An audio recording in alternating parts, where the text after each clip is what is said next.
Good morning, everybody. We are back. It is the right side of campus, and we are live here on a Tuesday, May 29th, 2018. I'm your host, the big man on campus, here with my co-host, Donnie Rightside. Donnie, how you doing today?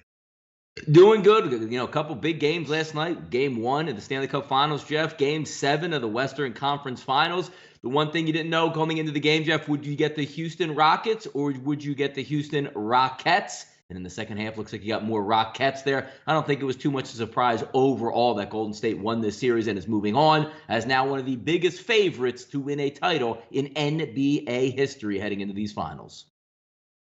We are sponsored by the great folks at Intertops. Make sure you check out Intertops if you're ever in the mood or in the market for a book. Intertops, one of the best in the business. Great interface, great lines, good customer service, easy to use. Um, Great promoter there, Intertops. Make sure if you're checking out a book and you need a book, you check out Intertops. One of the best in the business. I've used Intertops, and it's a great book. Always enjoyed using it. Let's move on here to the listeners. Hope everyone has a great day. Hope you enjoy the show. Check us out by hitting the like button and by retweeting the show here. Go on Twitter, hit the retweet button, and make that known to everyone that you enjoy the show. Okay, we're promoted by Intertop. Sorry. Promoted and sponsored, I think, are the same, but maybe I'm wrong. We're promoted by Intertops. Check out Nope, Intertops. we are promoting Intertops as the promotion of the week there. Check out Intertops, clean, slick interfaces, odds. You get everything that you want. The promoted sports book this week for the right side of campus is Intertops. Okay. Thank you, Don. Uh, didn't I just say that? Uh, Check out Intertops. It's a great place to go if you're in the mood for a new book. Let's get into the show here. We start out with where do we want to start out? Okay, we'll start out with Mohamed Salah. We didn't talk about this yesterday. We had Memorial Day. Mo Salah, Champions League final, the best player. Everyone was excited. Liverpool was all excited for the Champions League, but Mohamed Salah taken down in the 30th minute. And now, not only was he out of the Champions League, but he might just be out of the World Cup. A shoulder injury. There's been all sorts of questions on why this happened, what happened. I think he'll play. I think he'll be fine. It is what it is. Those things happen, but he has, according to certain reports, a lawyer's been hired, and he's going to sue Sergio Ramos. Also, there's been question marks of was Vladimir Putin involved with this due to the fact that they're in the same group in the World Cup. Very odd story, but um, look, a competitor, a guy that I think it's good to root for, likable guy. Hopefully, he gets himself fixed up and he's ready for the World Cup. Because Donnie, that would have been a nice storyline. Egypt, Mohamed Salah. Um, do you think Vladimir Putin was behind that? It kind of Now, interesting was there any that they card were. on the play? Did the guy get ejected? Any red card? I mean, what was the No, story on no, that? no, not enough. It was supposedly a legal tackle. Like, because you could see, like, I mean, there's a lot of flopping going on in soccer, but there's one thing that's always for sure that you could tell, Jeff, is the interlocking of the arm. You don't land that way when you just get slide tackled there. His arm was hooked up under him and he held onto it, therefore driving his shoulder into the ground. No protections, Jeff, in soccer for superstar World Cup guys. One of the best players in the world, if he does get taken down, isn't like, Jordan, LeBron, when you go to the rack, it's an automatic foul. Slap that red card. Not always, no. No. Again, Mohamed Salah not known to be a superstar really until this year. Ronaldo probably would get that call, but it wasn't really a tackle. It was more of a locking arms and a twist and pull down. It was committed by a guy that generally is one of the dirtier players in the world. Ramos is generally very dirty. He's known to be a bit of a goon at times. So it's not surprising that he did that. That's why I think a lot of question marks are being raised. I mean, it doesn't surprise anyone that they just happen to be in the same group as Russia in the World Cup. And all of a sudden, some freak injury, he might be out of the World Cup. Kind of interesting. But no, no, Donnie, to answer your question, there's not a special. I guess there is, but not for him. Yeah, it's kind of, at least it's not a leg injury, shoulder injury. See how bad it is. Because again, soccer is supposedly not a contact sport, but you do see a lot of contact. But better off not the legs and the shoulder. Maybe you can get some quick healing up there. Little Mr. Miyagi type healing, Jeff. High paid athletes, man. World stage. You can get some good stuff done. We will see. Still 2 weeks away from the World Cup, so maybe he'll be able to be in there. We'll see. Uh, what else do we have here? Joel Embiid. This Yeah. story pisses me off, and I'm going to What? tell you why. Yeah, it pisses me off. This shouldn't be going on. If I'm the Sixers, I don't want anything to do with this. This should not be happening. He should be told, stop going out and playing with the public. There's a lot of risks you're taking by doing this. A, you could be injured multiple different ways. B, you could put yourself in a bad position. You are a rich athlete in a city known for violence. It's not something that you should be doing. He could be injured very simply. He could tear his ACL, all this kind of thing. No one else does this. I know we could point out, well, some people play at Rutgers, and not anymore. I don't see anybody at Rutgers anymore. This is a guy that you're paying a lot of money to play for your basketball team. And listen, I think he's a bit of a loose cannon anymore. I mean, why is he doing this? There's no sense in this. It's to get clicks and to get people to watch it. There's no good thing that can come out of this. I There's think he just generally just loves life. I mean, look, he's probably going to pick up a pizza or heading down to get some Shirley Temples or going no down one to else does McCormick this. and Schmick's or something down there. See a couple kids playing over there, steps out of the car, gets a little running for a minute or two. The Sixers, say what you want about that. It's unbelievable promotion for the Philadelphia 76ers that Joel Embiid just makes impromptu windmill dunks on the public out there and it goes viral. That's worth millions of dollars in hits there. And he's the prince of the city right now. He can do no wrong. Hey, if he dunks and breaks his hand on the rim, sure, we're going to be pissed off and say, what are you doing out there messing around? You should be protecting your craft out there. But right now, kid's just young, living his life, loving it, and dunking on the public who probably will remember that for the rest of their life in that, Jeff. Who He's a fucking professional, man. He shouldn't be out doing But he's this. having He's good. fun. That's like saying Why does Tiger no one Woods on a else know? golf course out there Why who doesn't just it? plays with a random foursome out there. Tiger, you can't play with a random foursome out there. He's just having fun. But no He's one not. else. That clip probably lasted, what, 30 seconds? He probably went out there, shot 2 jump shots, dunked on somebody, and went home. I don't think he was No running one all else. day with this group. No one else does this. This is a stupid idea, and I'm telling you, something bad's going to happen. Okay, he just shouldn't do it. I don't see the benefit of it. I don't know why people are eating it up like it's some amazing situation. All these people that are laughing at this, watch, he'll break a leg, and then everybody's gonna, why the hell did they let him go out and do this? It's the same thing when he was running during the season. He's running late at night. Late at night. I'm talking 1 o'clock in the morning. He's literally running around the city. Okay, Dottie, let me ask you: if you're I don't know, you're a person that gets involved with, let's say, the shady world, and you see Joel Embiid running around, what's it going to take for you to drive up to Joel Embiid and say, "Listen, motherfucker, give me everything you have, and get in the Well, he's car"? running around Center City with all the billionaires down there. That guy ain't running around, in the Badlands or, where he can get caught up in something. And Dottie, also, he's pretty much it's the not prince of the surprising. city. He gets the pass. It's not surprising that you justify this. I don't know why. I thought it would be different. Listen, watch. He'll break his leg, and then all of you will be whining that, "Oh my God, I can't believe this." I just don't think he should do it. He shouldn't. Shouldn't be doing it. Sorry. No, no, I look, don't. if it's impromptu stuff, I don't mind, but I'm sure he's not putting it out on Twitter saying, I will be at, 8th and Diamond today. I'm going to be running from 2 to 4 p.m. Be there. He's just popping out of his car. Somebody's probably driving him around. Hey, let's get a pizza. Oh, look at these kids out here. Let me get the basketball and go do a quick dunk. It's hilarious. He just loves life. That's all. But and, hey, you cannot agree with it, but I think it's harmless there. Again, if he's out there for 7 or 8 hours on a Saturday, taking all comers out there who want to try to defend him, I get it. But looking at the talent level in that game, where if you can get a ball off your face and then get windmill dunked on, it's probably not that serious of a game to begin with.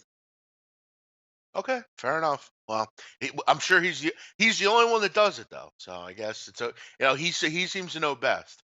Considering he is always injured, so I don't know. Maybe he should just go to his house and sit around, and that would be better. Ben Simmons doesn't go out there and screw around with the public. You know, maybe he should just not get injured again. Um, LeBron, ninth final, but only favored twice. Uh, tell me what you have here, Donnie. Yeah, no, just going over, I thought it was kind of interesting when they put the odds board up yesterday. I believe, obviously saying he's only favored twice there, but a lot of times a major underdog, 2, 3, 4 to 1. And now I believe going off it, at some sports books, minus 1,000 in the series to come up. He's not going to win this series. Hopefully, just from a LeBron perspective, he plays well. They steal maybe a game or two because we all know in the NBA, Jeff, they need the extend series. We've seen it many times. Golden State might implode them, game 1 and game 2, but the refs are going to kick it in there. They'll throw a couple, fouls his way. They'll play well, shoot the lights out at home for one of those games and send it back. I don't think it goes in a sweep, but obviously Cleveland's nearly not as good a basketball team as Golden State, one of the better teams ever assembled at this point, as you saw over the past couple of years. But hey, LeBron's going to get that moniker like he's favored, minus 1,000 every finals he goes into. I wonder how many finals Jordan was an underdog to on his tour, Jeff. Probably not often, as far as I know. Probably not once. Yeah. People have to remember these dudes are human and they have fun as well. Okay, what's fun about going and dunking on like as 12-year-olds? I mean, the kids are like 15. Yeah, kids love it though. You kidding me? If I was a kid, Jeff, running around the city and we're just hooping it up, they love and them out of already. nowhere, Barkley came over and dunked on me, I'd be like, "This is the greatest day of my life right here." But did that ever happen? No, because no one did that. Well, there's no cell phones back in the day. I mean, Barkley was beating people up and probably doing whatever he wanted, but yeah. Yeah, listen, if it was like a certain like league and there, I don't really want him in a league. The Drew League, I don't want him in Rucker, none of that stuff. Especially Joel Embiid. Listen, if Luwawu Cabarrot wants to go and do it, go ahead, have fun. Nobody even know who he is. Yeah. Yeah, I don't want Embiid doing that. I just don't. I mean, especially when you're paying him so much money and he's injury prone as it is. I just I don't want to see it. And it's like the Sixers, they almost welcome it. It's like I don't know that I understand that, but hey, whatever. Um, Patriots, Donnie, what do we have here? Yeah, no, I mean, if you saw off season and before the Super Bowl, Lane Johnson, Philadelphia Eagles right tackle, always trying to take digs and digs and digs at the Patriots. They don't have fun, this and that. Marsh, the defensive end who asked to be cut from the Patriots, basically, out now is the San Francisco 49ers. He's running his mouth. And again, but it's a double-edged sword, isn't it, Jeff? Well, the Patriots don't have any fun, but you still, I mean, unless you get drafted there, which he wasn't, you choose to sign on there, and it's the Patriot way. You're going to show up at 6 a.m. You're going to put in work all day long. It's not going to be fun. Bill Belichick's probably not going to be giggling out there. Brady's going to be screaming his head off, and you're going to be expected to, as they say, Jeff, in New England, do your job. So not one of those big party atmospheres, but it seems like that whole moniker now, that crumbling infrastructure in New England, some people just trying to throw more stones at it than need be. But don't we all know the Patriots don't have fun when they play football? I mean, that's not any secret, is it? First of all, who is this guy? I've never heard of this guy. Did you ever hear defensive of end? this guy? If you ever seen him there, he's the guy who has like the crosses painted under his eye. If you saw him play, you probably would remember who he is. Yeah, listen, it's football. I mean, it's a business. I think we're all, look, if you want to go have fun, go play football for touch football in the park, like Joel Embiid. They don't like that there. They're a real organization. They don't put up with that kind of stuff. They're not an organization that you think Bill Belichick would allow that to happen, Donnie? Think he'd let his players go out and run 11 on 11 or 9 on 9 or whatever they're doing? No. Yeah, you'd probably have a new job in the locker room after that. If back in the day, I don't think you're probably a little bit too young to remember, Jeff, when Ryan Leaf was playing in flag football games in the park. I don't think the Chargers were too happy about that back in the day either. No. Also, here's the thing about this Cassius Marsh guy. I read an article about this, and in November he seemed to have a different tune on all this. He was very happy with the situation. Absolutely, it's a great thing to know exactly what you're going to get. Coaches tell you what they will expect from you. Know your role. It's something I appreciate about this place. Now all of a sudden you hate it. Yeah, like don't you know going in, like if you're going to sign with them or you're going to do anything with New England, you understand what's going to take place in that building. It's not a surprise. Right. No, I know. Plus, they're paying your bills. They're paying you. You're paying your check. You're in the NFL. You're one of like not very many. Is this like a ploy to get hired? I mean, I don't know if people are going to be running to your door to hire you after these little stunts. Like if you don't get what you want, you're gonna get pouty and start whining about it. Yeah, it's always I good when don't know. they whine when they're out of there, right? Sign a new contract with Yes, another team. God damn, I right, hated my time with the Patriots. It's right. funny they don't whine. I mean, I'm sure they may whine to a couple teammates behind doors, but when they get let go, they make sure they don't whine until they're with another team with a signed contract. Exactly. Tom Brady jumps into lakes off cliffs. Well, I'm also not a fan of that team, so I don't really care what he does. If I'm a fan of a team and I don't want my star player jumping off anything. So as far as that's concerned, if I was a Patriot fan, I wouldn't want to see Tom Brady uh, doing any of that. But yeah, I mean, look, I don't know what a better situation you'd want to be in if you're an NFL player at the Patriots. I mean, you win. Is it fun? No, it's a job. You're not necessarily supposed to have fun. You're there to make money and to have a career. Listen, this guy, I'll be honest, I never heard of until today. So Mhm. maybe he should just accept the fact that he's in the NFL. Whatever happens, happens. I wouldn't push it too far. Cassius Marsh. Let's move on. How about them Nationals? Yes, they played very well yesterday. Yeah. What's up, Troy? He should go to the Browns and have fun. Good point. Yeah. Maybe they'll send him there. Uh, yeah, this is good point, Ty Rich. This is not Pop Warner. Fun time is over. Exactly. Donnie, I forgot we were in intramural league after school playing flag football. Yeah, I mean, So what's the point of fun? Like, it's a job still, right? Like, you got to show up. You got to put in hard work. Most people don't like to lift weights, but you have to do it for football. Otherwise, you're not going to be in the league. You have to sit and study and film. Why do you think Belichick's such a smart head coach, Jeff? Schools the guys. Like, hey, 3 to 6, we're going to have meetings out here with a projector up there, and I'm going to show you exactly what the other team's doing. Overall football, when football is fun, Jeff, on Sunday when you come out of the tunnel and they announce your name in the starting lineup and you're ready to get after it. That's exactly. fun. That's where you have your fun in the NFL. Come on, was practice fun? Let me hear a team that's after like, oh, we had a great time at practice. I'll probably show you a team that didn't make the playoffs. Exactly. Good point. Hmm. Let's get into the NBA and Yes, NHL. We have the NBA recap on the sideboard there. awesome. That's I all you guess need. Yeah. we're gonna talk about two different leagues actually. There's actually another NBA that we haven't been talking about. We're gonna talk about it today. No, it's just the NBA NHL. All good. Just a mistake. Um, Troy V worked 40 hours this weekend.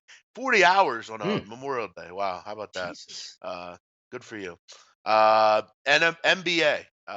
We'll talk about the Warriors last night, who did what they normally do. I mean, they go down in a game. They did that a couple times in the series, but big third and fourth quarter, and they cruise. Donnie, last night, okay, Houston was 7 for 44 from three. Now, I said this to Gabe Morency. I'll say this to you. I'll say this to anyone. I'm confident that if you gave me 44 opportunities to make threes, I would make 8. I'm confident in that. I really am. How, as an NBA team, do you make 15% of your threes in a game 7? Why did you keep shooting? Stop shooting. What the hell was that all about? Why do you keep shooting threes?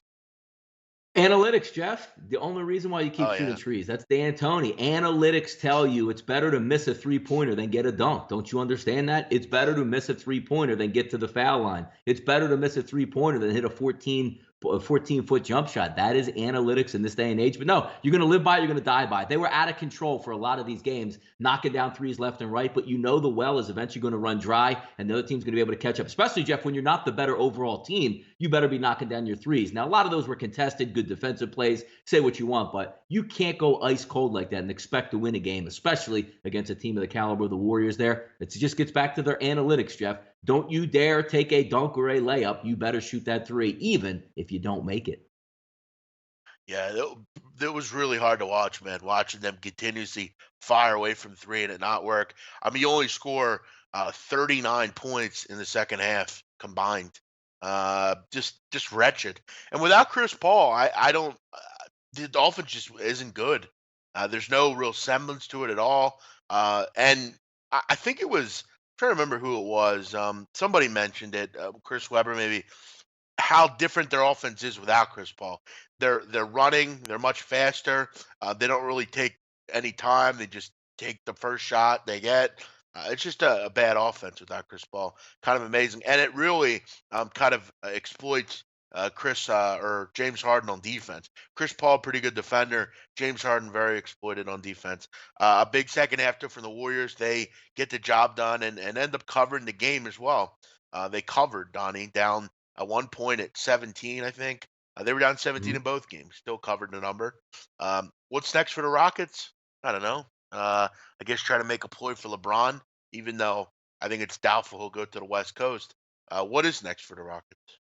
I don't know. Yeah, bringing it up because the next topic there is Chris Paul, a free agent. Obviously, I think he's going to come back, but you can't technically, if you go with Chris Paul, he's going to want the new NBA max contract, right? Couple $100 million. I'm not sure you can go out and get LeBron James on top of that. And it always gets back to the old adage there, Jeff, is why are you going to go out there when you have that formidable force in Golden State there that as long as they are somewhat healthy, they are going to blow up the West Coast Conference or Western Conference and get to the finals the same way they did. The interesting thing about that is, again, when you look at this was your shot if you were Houston. It's a shame Chris Paul went down, but injuries happen in basketball. What's going to take place next year? They come back with the same crew and just say, hey, we're out. We're going to take on the Warriors. As you've seen this year, Jeff, the regular season doesn't make that much, overall, like, hey, we're going to get the top seed. Cleveland figured out their way, ended up with the 4 seed. They're back in the finals. Golden State, you didn't see them fighting, kicking, and screaming, trying to get the 1 seed. Like, look, we've got a good team. We'll see in the finals or Western Conference Finals. We'll see what we can do. What's next for the Warriors? Bring Paul back, and you say, well, you can't wait it out on Golden State because your team's probably similar in that structure to what Golden State has. Like Steph Curry's not that old. Draymond's not that old. KD's not that old. So where are they going there? It's an interesting step for the Rockets to see what they're going to do in the future. Yeah, no, you're totally right about that.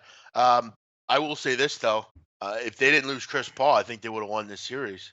So, I mean, Yeah, 2 games. You're right. I No, don't think they weren't. you would have I figured, don't think Jeff, they were too one far of those away. 2 games they probably would have won. You're right. Yeah. F James Harden is games like big man's picks. Well, that's interesting. James Harden's actually the MVP, so I have no issue with that, Mark. Uh, James Harden's been absolutely phenomenal this year. Bad comparison, Mark. You keep trying to be funny, but it's just not working.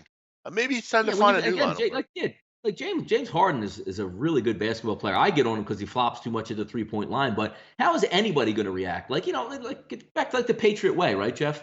You play all season long with Gronkowski and he's dominating, and then in the Super Bowl he's not available there. And like, oh man, I wonder why Brady might have struggled a little bit. Well, I mean, you play with Chris Paul the whole year, and you guys are playing well together. When you take that key cog out of there, was James Harden supposed to go for like 55, 15, and 10? I mean, what is he supposed to do? Right. Chris Paul for game 7, worst possible time to be injured. Exactly. Do we really need Chris Webber and Reggie calling a game? No, they're both bad. I would prefer Mario Albert by myself. That would be just fun. Uh, Paul would take a pay cut to bring in another star. Yeah, I No, he mean, won't. I don't know if he will, and I don't know if he'll do that. I will say this, Donnie. Um, as far as flops, I agree. He has an issue with that, but there were there were probably 3 different times he was clearly fouled and that wasn't called. There were a couple times where he was hit on the hand. Most of the analysts saw it.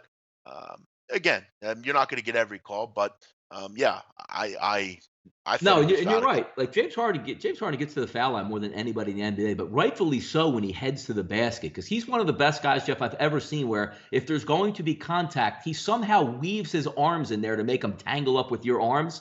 But the one thing where you cry wolf a little bit, it's hard to get that call from the 3-point line because once you do it once or twice where you don't get fouled and you end up in the 5th row acting like you did get fouled, he did get fouled twice on the 3-point line, but he's not going to get that call if you're a known flopper, Jeff. You're not going to get that there. Right. No, I totally agree. A lot of listeners are pointing out today that Albania plays Kosovo today. Yes, very, very interesting. We're excited as an Albanian nation. We're playing our brothers in Kosovo. I think it's going to be a draw. I think we'll take it easy. We are a better side than Kosovo, but Donnie, it's all about your friendly neighbor, friendly neighborhood football match in Mm. Switzerland. So we will not be I think going crazy in this one. I think we'll just have a nice little draw. 2 nations that are very much brothers. R.S. Jacobs just got back from Baltimore. What a shitty city. I don't know about that. I think Baltimore's still pretty beautiful. I like Baltimore, frankly. It's not the best place in the world, but I think there's something beautiful about it. Big man, was it Charm Kobe City, man. curse on Yeah. any of these players? Oh yeah, the detail thing. Yeah, from what I remember, that is no one that was on detail won their next game, actually. So it's pretty amazing. Kobe Bryant just putting the kibosh on people. Um, NHL, Donnie, Vegas. What a game last night. I don't know if you watched Yep. any of this. I watched for most of the third period. A very, very, very interesting game. All back and forth. Just very interesting. I had a good time watching it. You don't see hockey like that very often. And Vegas is really good. But so are Washington. It's going to be a great series, I think, Donnie. Yeah, no, a lot of fun watching that game. Flipping back and forth between the. We'll get to the Phillies' absolute meltdown with the Dodgers, but no, going back and forth between both of those games, I was enjoying it, man. You had a break in it, you flipped over to the other game. Seemed like there was a lot of scoring in that Vegas game, which harkened me back, Jeff, 2010 Game One Stanley Cup Finals, Flyers and the Blackhawks. When we watched that game ended up like 8-7, 7-6. Back and forth, interesting action out there. When I remember back, Michael Leighton in goal saying, and again, look, Jeff, you can tattoo this on my grave. If we only had a goalie, maybe we would win. That's what it felt like last night. Marc-Andre Fleury off his game a little bit, but they're two high-powered, fast offenses out there. If that series is going to be played at that breakneck pace through whatever it lasts, 5, 6, or 7 games, that's good for hockey. Exactly.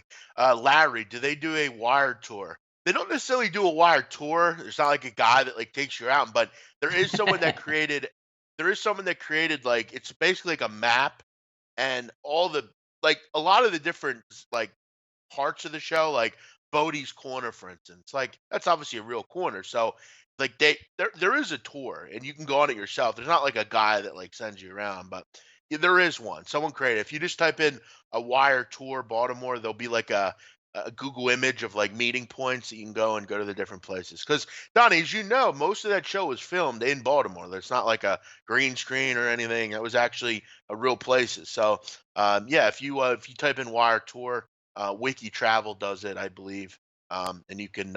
It's a little guy. It'll take you around to different places. So yeah, if you're interested, you can opine on that.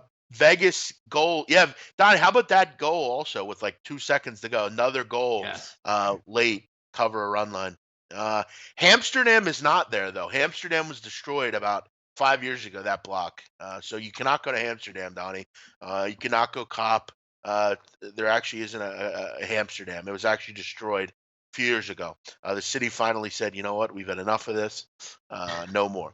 They No, have a I've Breaking been to Bad. Pimlico. I've been to Pimlico before down there. I mean, I've been all parts of Yeah. Baltimore throughout the years. It's not the greatest overall city in the world, but you have some nice areas. Downtown with the bay, or excuse me, the Inner Harbor. You have the Sure. restaurants around the water. You also have the aquarium down there. You Camden have both Yards is stadiums nice. down there. Yeah, exactly. I mean, they do have some nice areas, but it's like the plight of any urban city. But let's not forget back in the day, Jeff, in what the early 1900s through 1950s and 60s, like Pimlico was one of the sparkling, shining, horse race places in the country in a well-to-do area. But again, that's what happens in, urban plight in the cities a lot of the time. And Baltimore used to be a wonderful city all the way through, but hey, it's what happens through time. Yeah, when I was like, I don't know, Donnie, I was super young. I was probably early 20s. The fact that I even got in, I was quite surprised. I went to this club in Baltimore called Paradox. It was actually where M&T Bank Stadium is now. It was quite amazing. Back in the day, man, I used to love like Baltimore club music. Some of the DJs, it was great, great times. Definitely the end of an era. Baltimore's different than it used to be, but I'll tell you, Yeah, Baltimore club, man, made me go. dude, I got good. That just brought me back to the day, Jeff. How do you know if you're in Baltimore that somebody is not from Baltimore, Jeff? If we go back to the wire, what's the move? Ask him who the Big Fat Morning Show is, or ask him who K Swift is. Oh man, that show is fantastic, man. But No, what you're saying, the you brought the me back when writing you're in it saying like I was. like Baltimore music, and that immediately brought me back. Nah, who is that? It's great. It's a great Do scene. they know who Young Leak be? Yeah, no, I know it was. The writing in the show was just It like was everything good. about it Yeah. was like just it was perfect. But yeah, no, K Swift, man, the club queen. Like she was the best back in the day. She used to do mixtapes on 92Q. Best. Because where I live, Donnie, we got 92Q on the radio, and I remember at night I'd listen to like K Swift every night. I used to listen to that Baltimore club, and I was just like, yo, this is some shit right here. But yeah, if you're from Baltimore, you're from that area, 92Q for sure. But Lucky's riding past Eagle Stadium right There now. you go. All right, Lucky.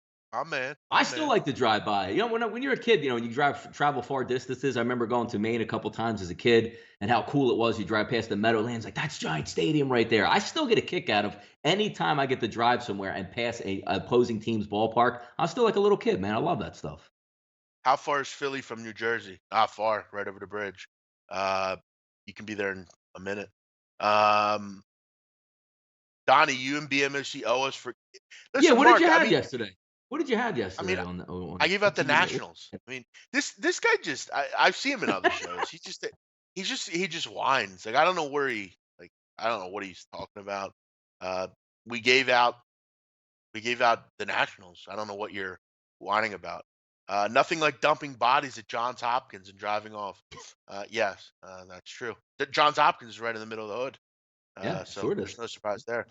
Donnie, let's move on to MLB. We Yeah, recap what do it. went on there. Yeah, I don't know what. I'm not sure. Will Selchuk. You know, um, he's been around here, able to just do what he wants. He's an annoyance, but no one seems to get rid of him. Just an annoying guy. But he succeeded. People know who he is now. Let's get into MLB, Donnie.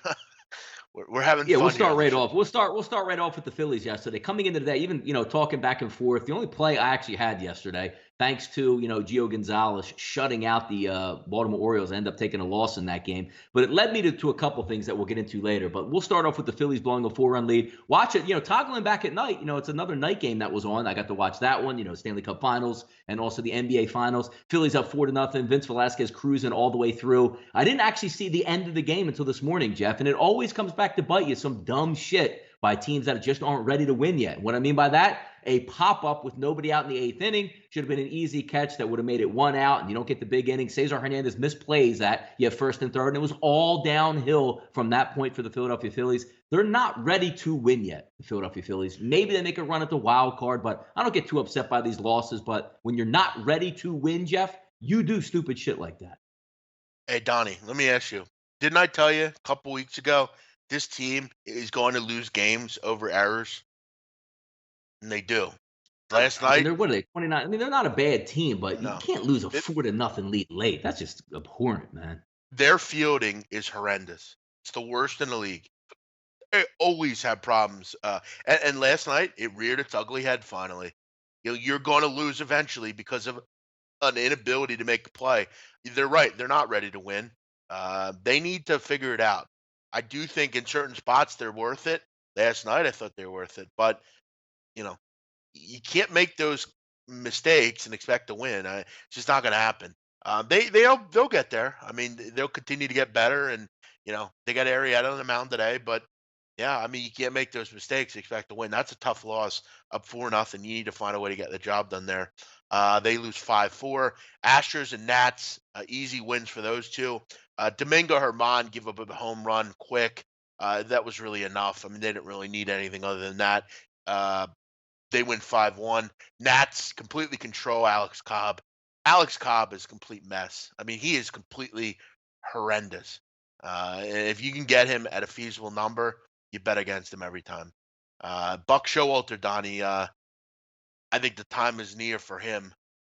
They're 20 games under 500 now, Baltimore, and Yeah, we're only they're going to be in they're May. going to be pretty far south. I mean, they had a nice come up, the past couple of years, good talent, but they're going to lose Machado. They're going to lose that team. There's not much in the pipeline. It seems like that's going to be coming up after them. You have huge contracts like Chris Davis out there, aging Adam Jones in center field, so it doesn't look good for them. And again, one of the old business models, Jeff, you take to look at, you take a little bit of a payoff. The Washington Nationals are not a Major League Baseball team yet. Baltimore owns that, capital area. They have a nice little foothold on it there. And Angelos takes a little bit of cash from Major League Baseball to let a team slide into Washington, who is now the overall better team than you are. Not a good business move, Jeff. If your father construction or whatever somebody does, you have the own eatery in town, you serve a pretty good slice of pizza, and you say, you know what, another pizza place is going to come in here. Hey, look, Jeff, why don't we give you like 25 grand up front? We'll put a store across the street from you. You get some cash there, you'll be all right. I say, you know what, man, I'm not looking $1 short right now, you idiot. You're not putting a pizza shop across the street from me.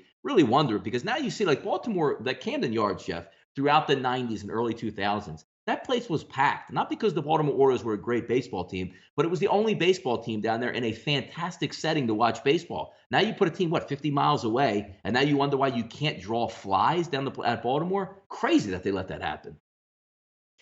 Yeah, and it's interesting. It doesn't seem. Do you remember, Donnie, when they had those riots in Baltimore? Freddie Gray, they had those riots. Yeah, they get It, canceled a game one day, or they played a baseball game with yeah, nobody they there played. one.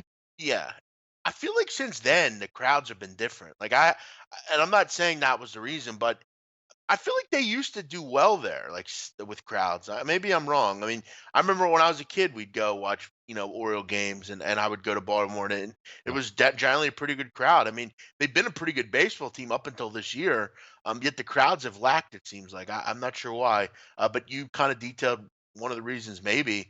Um, Yeah, you like you're don't gonna think spend money buckets? on that? You know what I mean? No, Like who's no. like, it's all about relative experience because the Phillies are over 500 right now, but they're still not, because people know they're not ready to win yet, so they're not going in there spending that ton of money like you had that sellout streak back in, between like '05 and 2012, whatever it was. But it's all about the almighty dollar. You're gonna drive down to Baltimore as an Oriole fan to watch that Trek out there? Probably not. And then also, it's like that, you're losing Machado. So where's the steam from like saying, hey, you know what? We're having a tough year, but Machado's ours, and he's gone at the end of the year. It's tough to be an Oriole fan, I guess.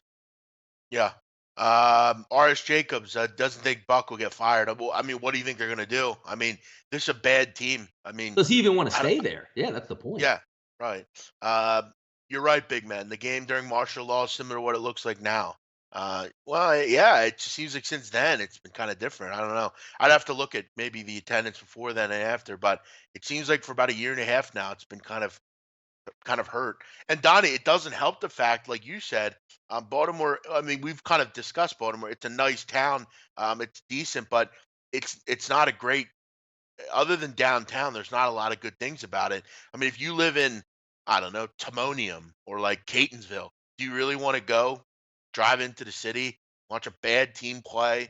No one's there to begin with. It's getting warmer. I mean, it's just not really something Yeah, you look, Jeff, you running had the to. Nationals and the Orioles yesterday on Memorial Day on a decent Yeah. weather day. It wasn't raining there, and you could get 50% in the ballpark. Shouldn't that game be sold out every year? Like, where is there other and again, this gets back to you even watch the Nationals play, Jeff. A really good baseball team with superstars on there. Go watch a Tuesday, Wednesday, or Thursday night game there. It looks like there's nobody there either. Well, I think Washington's a lot of transplants and stuff, but still, yeah. I mean, baseball's attendance seems to be down everywhere. I mean, it seems like no one. I mean, other than some of these big teams, Dodgers, Yankees, things like that. But Donnie, while we're on Buck, the most savage thing Buck Showalter has ever done is when he walked Barry Bonds with the bases loaded. Uh, That's good. it was quite amazing that he actually did that. But I guess he didn't want Bonds to beat him. Rocky's offense gets going a little bit. Yes, they got going against our friend Andrew Suarez, but the game fell 11. Donnie, I'll Yeah, tell you what, that Jesus. that Rockies team is just really tough overs this year. Seems like every game they have just misses out. Tough beat It's there. not like even look at the last two there, Jeff. If you looked at from an over perspective, yes, they're inflated overs because it's Coors Field, and usually you don't get that great of pitching as is. But Saturday, you had a 3-1 start after one. You're like, here they go. Yesterday, I believe you had 5 after the first inning, and you're saying to yourself, here they go. And that slump just kicks in. What do they do? Like forget to put it in the humidor, and then finally the humidor turns on by the third inning, and there's like 3, 4, 5, and 6. Nobody can get any base hits or push anybody across. But again, it ends up with big chances. I believe it wasn't panic. Sorry, Belt was up with bases loaded, 2 outs. He gets his base hit in that instance. It goes over the total. Amazing stuff, man. I mean, you can't have 5 innings of no score and go over 11 and a half. Of It's just not going course. to happen. Yeah. 13 innings. Who came in 13 innings, Donnie? I don't even remember. Oakland, awful, disastrous. Oh, Like, that remember we brutal. talked about it, say the most boring games, the Oaklands and the Tampa Bay. Hmm. Boy, they lived up to it yesterday, Jeff. 13 innings, I think maybe 14 hits combined. Always my favorite, Jeff. Like, if let's just say if you had the Oakland A's, right? You get first and second on, nobody out, and extra innings. Like, you know what? I'm going to get this win.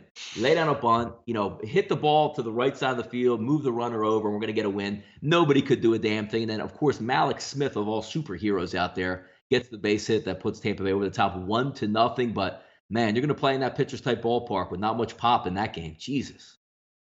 Yeah, brutal game there. Let's get into today's plays, Donnie. What do we got? No basketball or hockey tonight.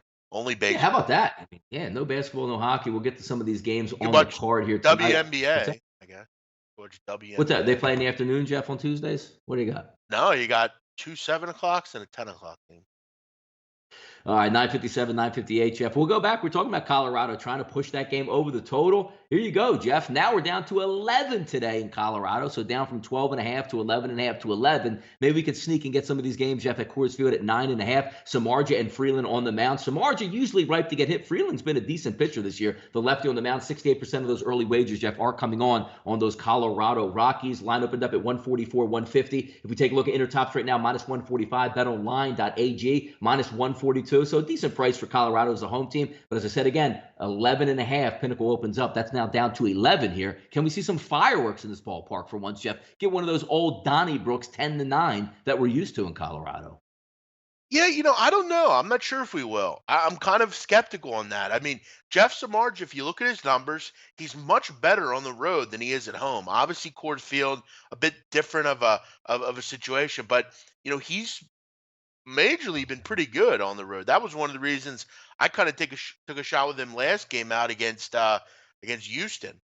He was very good on the road. They didn't have a ton of left-handers in that lineup, and I didn't think it was such a bad matchup. But in this one, you'd expect it to be a little bit tougher matchup. I mean, a few more lefties in this lineup against lefties this year. He's given up a 293 average. Lefties will hit Jeff Samardzija, and look, in Colorado, I'm not really excited about the prospect of him in that ballpark. You got a pretty poor bullpen behind him.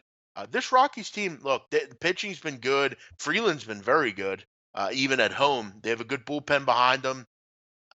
This is a bit high priced, though. I mean, I'm not really lying to lay 150 in cores. Just not something I'm looking to do. But I think Colorado's the play. They should get the job done behind Freeland. Freeland, Donnie's been very good at home, though. Yeah. He's only in 10 starts, had 3 home starts. So he hasn't had a ton of starts, but he was very good, even dating back to last year in Coors Field. He's from that area. He's been pretty effective there.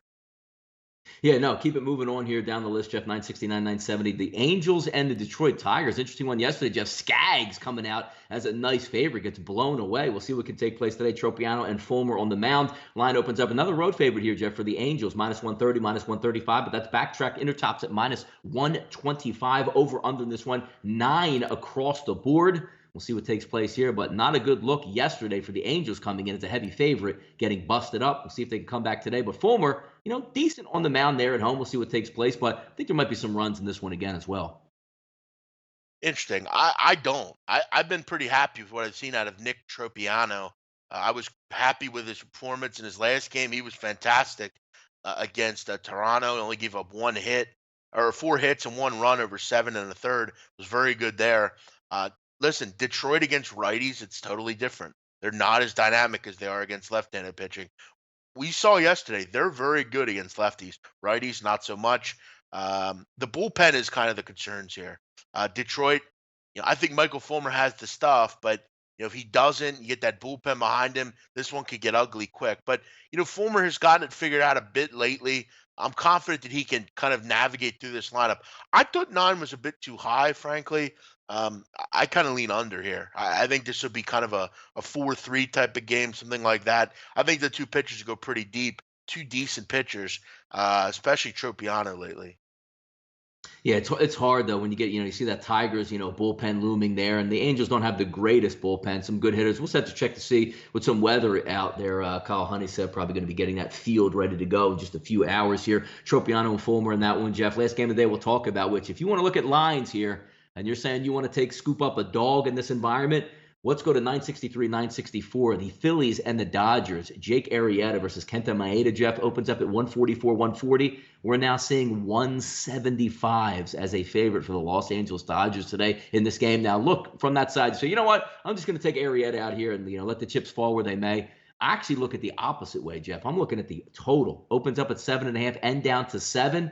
I could see Maeda having a pretty good outing today, and also Arrieta in that big ballpark. No doubt, 4-2, 3-2 type ball game. I can see it here. Yeah, I mean, Dodgers are starting to get it going though. I mean, they've won 9 of 11 all of a sudden. Justin Turner's back. He's been adding a little bit into that lineup. But yeah, I mean, when do you get Jake Arrieta at this kind of price? This doesn't happen very often. You're facing a team that's hitting 223 at home. Um, Listen, I mean, I think the under is probably the best play here. If you could just get a little out of Kenta Maeda, I think this game will stay under the number. Even though 9 of 11 have gone over between these two teams, I'm one to think Jake Arrieta will pitch very well here. He's been very good lately. 1.06 over his last 3 starts. But yeah, Donnie, I mean, it's not often. When was the last time you get Jake Arrieta at this kind of price? Yeah, It doesn't happen Jesus. very often. I feel like you just take a No, flyer and he's out, been but yeah. Dodgers are playing better. Yeah, a couple interesting ones. We won't get into them, but we have a couple of minutes there. You got Texas and Seattle. Bibbins Dirks, the genius on the mound there for that team. Felix Hernandez in name only, it seems like now, Jeff, just an average pitcher out there. Some other games you might want to take a look at, which, anytime a Dylan Bundy game pops up versus Hellickson, the only problem is Hellickson's been a really good pitcher this year. And what the hell is Baltimore giving you some games, as you saw yesterday? 7 or 8 hits, you couldn't even cross anybody across the plate. I know they did get a solo home run taken back from them, but you're not looking at 2 hot offenses, so to speak. Even with the Nationals got 6 runs, Jeff, they tacked on 3 late in that game and could have had more. But when you're bringing guys up to the plate like Spencer Keyboom, who hits .089 on the season, you're not going to get very many runs, and we just give away free outs at the end of the lineup. We have a couple minutes to spend here, Jeff, which I was running through some numbers as of yesterday. Bitching and moaning, I hate when the pitcher comes up, but I did tweet out a couple things here between the NL and the AL, Jeff. If you took a look yesterday at the 9-hole hitters in the American League, I'm not even so sure I would just rather had a bullpen pitcher take swings at the plate yesterday. What an epidemic. Where did that go, Jeff? Especially in Major League Baseball, where you play baseball your whole life. You're probably the best athlete on your team. How do you end up in the major leagues and you just hit 150 or 160 as an everyday player, like the Byron Buxtons of the world? How are you so poor at that, hitting position there when you have so many other tools? It doesn't make sense to me. No, I mean there are guys that just seemingly are just really poor. I mean, it's kind of amazing how bad certain hitters are. I mean, you look at I don't know where it's happened, like Cole Calhoun. I mean, Cole Calhoun's hitting 153 this year. I mean, Cole Calhoun for various times in his career has been a very good hitter. I mean, hitting 280, 300, 310. I mean, good hitter. Chris Davis. And Chris Davis hitting 156. I mean, you imagine being Baltimore. That's the contract. He's hitting 156. Amazing. Yeah, I don't know where it comes from, man. I mean, it's just, I guess you put in, I get if you're though like Andrelton Simmons, let's say, and you have you're not hitting or something. I'm not saying he isn't, but he's a great shortstop and he can make up for it. Jason Hayward's been able to do that his entire career for the most part. For large parts of his career, mainly recently, Jason Hayward's been terrible at the plate, but he's been able to mask it because he's a good defensive player. And people say, well, gives you better assists in the field, better player outside, so we'll take it. But Yeah. yeah, I mean, I don't know. I But don't know how you can justify it. you National League, sometimes you get a little bit hasty. Say, what, maybe don't want to take this over the total or something like that because the pitcher, you give away some outs. But just like Spencer Keyboom, .083 yesterday. And in the same game, who's the 9-hole hitter, the catcher for the Baltimore Orioles? Shwishak, wherever you want to say his name is. .125. And then you have Travis, a position player for Toronto in the 9-hole, 182. Jackie Bradley Jr. You feel like, oh, I know Jackie Bradley Jr., 184. Jake Marisnick for Houston in the 9-hole, 153. Young for the Angels, 161. Gonzalez for the Sox. I know he's a younger guy. He doesn't even have a base hit in Major League Baseball, batting at complete zeros out there. Guzman, 216 for Texas. Buxton, 159. How do you even stay? There's got to be somebody in AAA that can at least swing the bat. And also, looking at the first game, Jeff, we have the 2 catchers who I'm just dumbfounded that they're major. Didn't you grow up? Usually the catcher, usually a little more heavy set growing up, but the kid could usually bomb it, right? The catcher, big, strong, you could probably catch one. How do we get to see catchers who are big dudes batting almost around 100? When did this happen? I mean, this is baseball now. I mean, this is a lot of strikeouts, a lot of players under the average. Yeah, no, I hear you. I mean, it's quite amazing how poor certain players have gotten. I mean, you see some big names even. I mean, down towards the bottom. I mean, Donnie, Carlos Gomez, is he not useless? I Awful. I mean, hate the when is guy. No, he? I hate him. I hate Yeah, him. when Yeah, has he like and he's a ever dumb been good? baseball player. Yeah. Yeah. By the way, Donnie, you've mentioned before you hate how sometimes they pitch the pitcher in the eighth spot.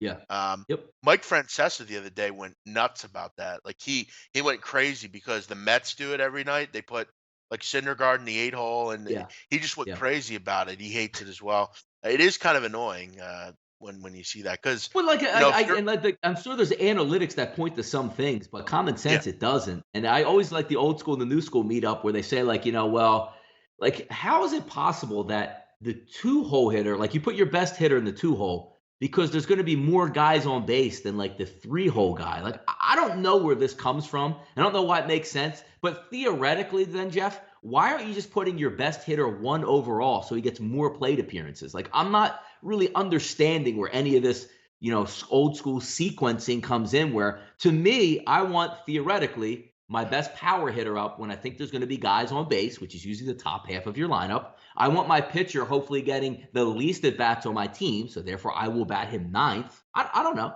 just common sense. no, you're right. What do we have on off topic, Donnie? Oh, slide it down. We got a couple minutes to spend here. Number one thing in offseason NFL, guys not being signed, who's going to be in out. Des Bryant out there still middling around. Maybe he's going to have to accept a 1-year veteran minimum type of deal. The burner doesn't seem to be too hot, but I guess what are you waiting for, Jeff? Maybe somebody get injured in a mini camp coming up or training camp for him to step in. But once high on the perch there for the Dallas Cowboys, seemingly nobody wants him now, Jeff. Yeah. Listen, I don't really know why the 49ers haven't signed him. I think they would be a decent match for him. I think they could use some help. I'm not in love with that wide receiver core, but I give them kind of some respect though as well for not, saying, you know what, we're just going to sign anyone, even though he could throw off what we have here. We're trying to build something. We don't want anything to do with him. And this is where your attitude can really hurt you if you're Des Bryant. I mean, there's teams that need you, but they're not picking you because they don't want to deal with it. They'd much rather deal with young players, Dante Pettis or Max McCaffrey or Steven Dunbar. Maybe develop one of those guys, and they could be your next future star. Yeah, I mean, it's interesting on how people are just kind of thumbing their nose up. By the way, Donnie, back to baseball quickly. Worst hitter in baseball, Cole Calhoun, I believe. No, I'm sorry, it's not Cole Calhoun. There's players who are Nah, even can't worse. be. Uh, I'm Spencer looking here. Keyboom is getting my vote right now. I think Donnie, as far as plate appearances, you have to have a certain amount. I Got to be believe it's Buxton. I believe as far as qualified players, Cole Calhoun has the worst batting average in the league. 153. I think it's Ooh, 100 man. at bats. He's got the worst, 153. Lewis Brinson is next at 155. But yeah, I Another don't guy. know, They're the Donnie. same guy. Yeah, you're right. Like Lewis Brinson, Buxton, if you remember Don Brown. How can you be that athletic, Jeff, that fast, and not use any of that to your advantage? Like, wouldn't you, if you're Buxton, the only thing you care about, Jeff, forget about your power stats, right? Like, you should just be saying, all I want to do is somehow slap the ball in play on the ground somewhere, and I'll be fast enough to run Yeah, 1 out of 4 times down the line and beat the play out. And you yeah, can't like even get your bat on the ball. Willie Mays Hayes in Major Leagues. Yes. Yeah, he would Oh, just. yes. But by the way, Donnie, speaking of football, if you're interested, and anyone's interested, I did it. Drew Martin and I did a pretty good college football video yesterday. Looked at a lot of teams, win totals. I talked a lot about all sorts of different teams. It was good stuff. If you're able to check it out, Marketology, it was good stuff. Do you watch the College World Series? No, I don't. Not really. I'm more Little League World Series. I love that, Jeff. Uh, By the way, I brought that up because back in the day, and what I mean by back in the day is like the 90s, there was no technology drawback where they were just making bats that if you just got your bat on the ball, went like yes. 500 feet. Those College World Series games were awesome to watch because every inning, guys were launching like it was home run derby. That no longer being the case there. So a little bit of steam out of my sails on that one, Jeff. Is Don Brown playing anywhere? No, he's a free agent right now. I think I heard he signed in Mexico, but I think he was released. He was playing in Mexico for a while. He got released though. But other than that, we'll wrap up the show. Great participation today. Great stuff as always from the commenters. Always very good points as well. We'll be back tomorrow with the roundtable. Drew Martin, Ian Cameron, Donnie Rightside, and then myself. We'll be back. We'll talk all sorts of different things on the roundtable at 10 o'clock Eastern. Everyone have a great day. Thanks for listening. We'll see you tomorrow here on SBR Pick.